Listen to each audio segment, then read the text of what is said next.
Hi ప్రియమైన స్నేహితులారా, my Catholic faith TV తరఫున మీకు శుభాకాంక్షలు. నేను మీ కావ్య. ఈ లోకయాత్ర ఎపిసోడ్లో ఈరోజు నేను మీతో మాట్లాడే అంశం ప్రేమలో పడ్డారా? మనిషి జీవితం మొత్తాన్ని నడిపించే శక్తి ప్రేమ. మనం పుట్టినప్పటి నుంచి మరణించేదాకా ప్రేమ కోసం వెతుకుతూనే ఉంటాం. అది తండ్రిదండ్రుల ప్రేమ కావచ్చు, స్నేహితుల ప్రేమ కావచ్చు, లేక మనసుకు నచ్చిన వ్యక్తి ప్రేమ కావచ్చు. కానీ ఈ లోకంలో ప్రతి ఒక్క ప్రేమకి పరిమితి ఉంది. కొన్నిసార్లు అది మారిపోతుంది, కొన్నిసార్లు ద్రోహం అవుతుంది, మరి కొన్నిసార్లు పూర్తిగా మాయమవుతుంది. ప్రేమలు పడడానికి వయసుతో సంబంధం ఉండదు. ఏ వయసులోనైనా ప్రేమ పడవచ్చు. మనమందరం ప్రేమలో పడ్డాం అన్న మాట వింటుంటే వెంటనే మనకు గుర్తుకు వచ్చేది సినిమాలు, పాటలు, ప్రేమ కథలు. మనలో చాలామంది సోషల్ మీడియాలో లైక్స్ అండ్ ఫాలోవర్స్ కోసం వెతుకుతారు. కొందరు రిలేషన్షిప్లో మునిగిపోతారు. వాళ్ళే మన జీవితానికి అర్థం అన్నట్టుగా భావిస్తారు. ఇంకొంతమంది సక్సెస్ అండ్ మనీ అని మాత్రమే లవ్ చేస్తారు. కానీ ఇవన్నీ తాత్కాలిక. ఈ లోకపు ప్రేమలో కొంతసేపు మనల్ని ఎగరేస్తాయి, కానీ చివరికి ఖాళీగా విడిచేస్తాయి. ఈ లోకంలో ప్రేమకు కొన్ని లక్షణాలు ఉంటాయి. ప్రియుడిని లేదా ప్రియురాల్ని ఎప్పుడు కలవాలని తపన. ప్రియుడు లేదా ప్రియురాలి కోసం త్యాగం చేసేయాలనుకోవడం.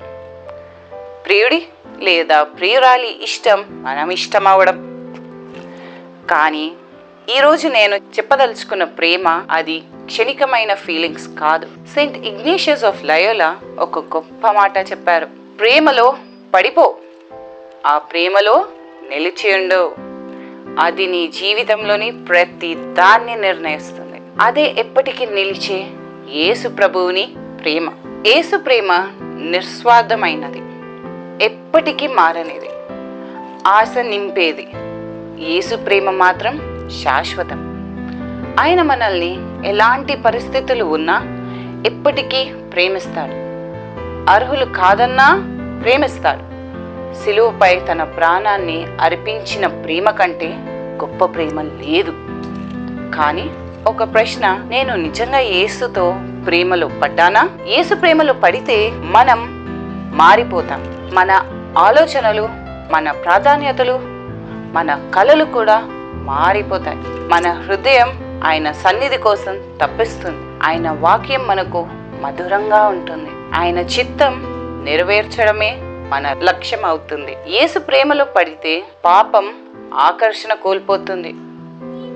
యేసు ప్రేమలో పడితే మన సంబంధాలు పవిత్రమవుతాయి. యేసు ప్రేమలో పడితే మన కలలు కూడా ఆయన చిత్తంలో నెరవేరుతాయి. యేసుతో నిజంగా ప్రేమలో పడితే నీ జీవితం మారుతుంది. పాపాల నుండి దూరం అవుతావు. ఇతరులను కూడా నిజంగా ప్రేమించడం నేర్చుకుంటా. క్షమించడం, సహించడం సులభం అవుతుంది. ఈ ప్రపంచపు ప్రేమ కొంతకాలం తర్వాత బోర్ అవుతుంది. కానీ యేసు ప్రేమ మన హృదయాన్ని ఎప్పటికీ తృప్తిగా ఉంచుతుంది. యేసుతో ప్రేమలో పడితే పాపం వదులుతాం, సత్యం వెంబడిస్తాం, పవిత్రత వైపు నడుస్తాం.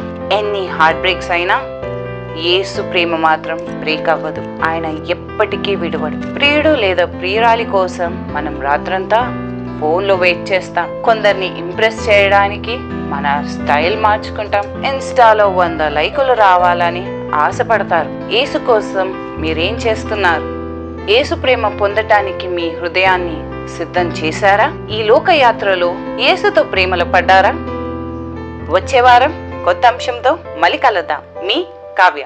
ఈ లోకయాత్రలోనే సాగుచుండా, ఈ లోకయాత్రలోనే సాగుచుండా, ఒకసారి నవ్వు, ఒకసారి ఏడ్పు, ఒకసారి నవ్వు, ఒకసారి ఏడ్పు, అయినాను క్రీస్తేసు నా తోడనుండు, అయినాను క్రీస్తేసు నా తోడనుండు. ఈ లోకయాత్రలోనే సాగుచుండా, ఈ లోకయాత్రలోనే సాగుచుండా.